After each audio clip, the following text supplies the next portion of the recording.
Today in Caracas, Venezuela, U.S. Delta forces slipped into the home of dictator Nicolas Maduro. By 3:30 a.m., he and his wife were in American custody.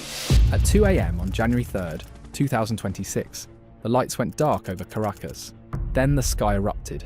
Over 150 American aircraft, F-22 Raptors, B-1 Lancers, stealth bombers, descended on Venezuela in what may be the most audacious military operation since the raid that killed Osama bin Laden. By sunrise, President Nicolas Maduro was in American custody, bound for a federal court in Manhattan. Of a handcuffed and blindfolded Nicolas Maduro aboard the U.S. Iwo Jima after he had been captured by U.S. military forces. This is Operation Absolute Resolve, and in the next 10 minutes, I'm breaking down exactly how the United States Air Force executed a regime change operation that's already being compared to the 1989 invasion of Panama. A swarm of U.S. military helicopters descended on Caracas for Operation Absolute Resolve. This isn't speculation. This is what actually happened. At 10:46 p.m. Eastern Time on January 2nd, 2026, President Trump gave the order. Women of our military working with U.S. law enforcement successfully captured Maduro in the dead of night. What happened next was a symphony of American air power unlike anything seen in the Western Hemisphere in decades. Aircraft launched from 20 different bases across the Western Hemisphere. Land bases in Puerto Rico, naval vessels in the Caribbean, potentially bases in Colombia or friendly nations. More than 150 aircraft participated. B-1, B Lancer bombers, F-22 Raptors, F-35 Lightning IIs, F-A-18 Super Hornets, EA-18 Growler electronic attack planes, E-2 Hawkeye early warning aircraft, plus numerous drones. This wasn't just an airstrike, this was a coordinated multi-domain operation.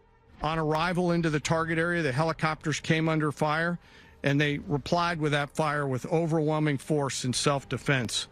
US Space Command and US Cyber Command deployed non-kinetic effects to suppress Venezuelan defenses. Trump later said the lights of Caracas were largely turned off due to a certain expertise that we have, likely referring to cyber attacks on Venezuela's power grid.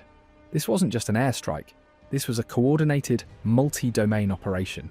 The extraction force, helicopters from the legendary 165th Special Operations Aviation Regiment, the Night Stalkers, flew at 100 feet above the water toward the Venezuelan coast, using terrain masking to avoid detection. As the helicopters approached, US forces dismantled and disabled Venezuela's air defense systems. EA-18 Growlers jammed radar. B-1 Lancers struck Venezuelan air bases and air defense sites. F-22s and F-35s provided air superiority. Targets hit included Fuerte Tiuna military base, La Carlota air base, communications facilities, and port infrastructure. At least 7 explosions rocked Caracas around 2 a.m. local time. The assault lasted less than 30 minutes. At 1:01 a.m. Eastern Time, the helicopter force touched down at Maduro's compound inside the Fort Tiuna military complex. Delta Force operators, America's most elite counter-terrorism unit, rushed the building. Trump later revealed that Maduro nearly made it to a safe room, but was unable to close it. US forces were prepared with massive blowtorches to cut through steel walls if necessary. There were multiple firefights as US forces entered and exited. One American helicopter was hit, but remained operational. Some US personnel were injured, but no Americans were killed. By 3:29 a.m. Eastern Time, Maduro and his wife were aboard the USS Iwo Jima, an amphibious assault ship being transported to the United States to face narco-terrorism charges in Manhattan Federal Court. Let's talk about the aviation assets that made this operation possible, because this was a masterclass in combined air operations. The electronic warfare layer, EA-18G, Growlers led the suppression of enemy air defenses, jamming Venezuelan radar and communications. These specialized electronic attack aircraft create a bubble of electromagnetic chaos that blinds enemy systems. The stealth layer, F-22 Raptors and F-35 Lightning IIs, established air superiority.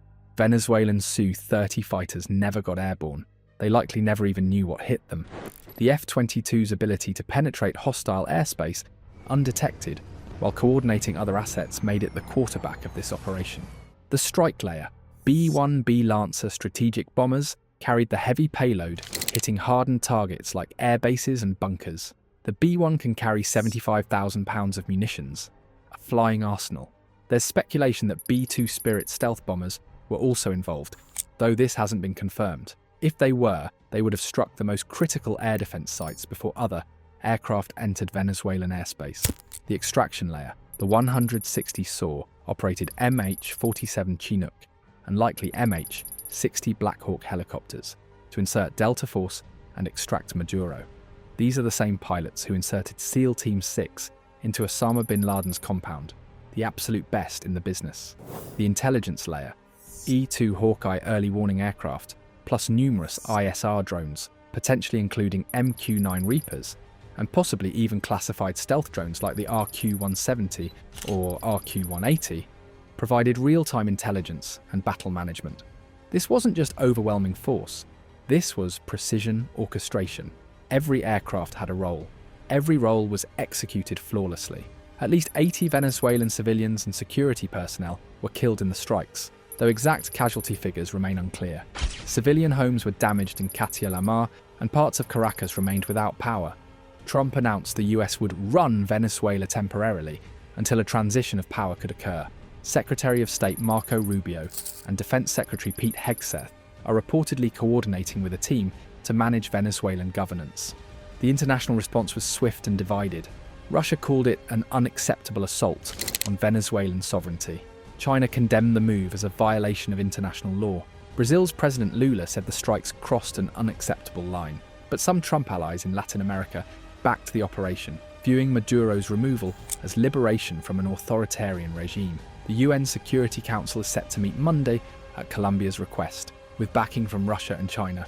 In Congress, reactions split along partisan lines, with some Democrats calling the operation clearly illegal under international law and questioning why Congress wasn't consulted. Republicans largely defended it as a law enforcement action with military support. From an aviation perspective, this operation demonstrated several critical capabilities. 1. Multi-domain integration. Space, cyber, air, and special operations work seamlessly. 2.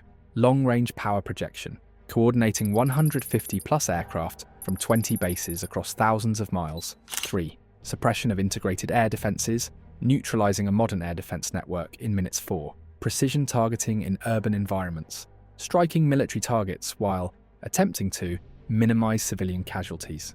This is being compared to the 2011 raid that killed Osama bin Laden, but this was far more complex. That was one compound in Pakistan. This was downtown Caracas, a city of millions, against a functioning military. Whether you view this as justified law enforcement or illegal regime change, one thing is undeniable. The US Air Force and Special Operations community just conducted one of the most sophisticated military operations in modern history. As of this recording, Nicolas Maduro is in US custody, scheduled to appear in Manhattan Federal Court on January 5th. Venezuela's Vice President Delcy Rodriguez has assumed power and is demanding his release. The country is in chaos. The world is watching. 3 key takeaways. First, this operation showcased the unmatched capability of US air power. 150-plus aircraft, perfect coordination, 0 American fatalities. That's not luck. That's the result of decades of training, technology investment, and operational excellence. Second, the decision to strike without congressional authorization is already sparking constitutional debates that will likely continue for years. The legality under international law is being questioned by allies and adversaries alike.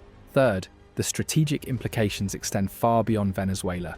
China and Russia are watching. Every regional power is recalculating what America, under Trump, is willing to do. This wasn't a deterrent strike. This was regime change, executed with surgical precision. History will judge whether Operation Absolute Resolve was justified, but there's no debate about this. It was extraordinary.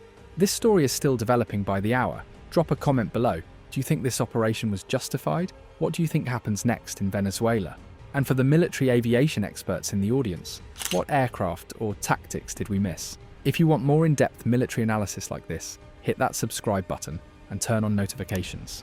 Next week, we're breaking down the 160 SAW, the Night Stalkers who made this operation possible, with never-before-seen details about America's most secretive helicopter unit. Until then, stay informed, stay critical, and keep your eyes on the skies.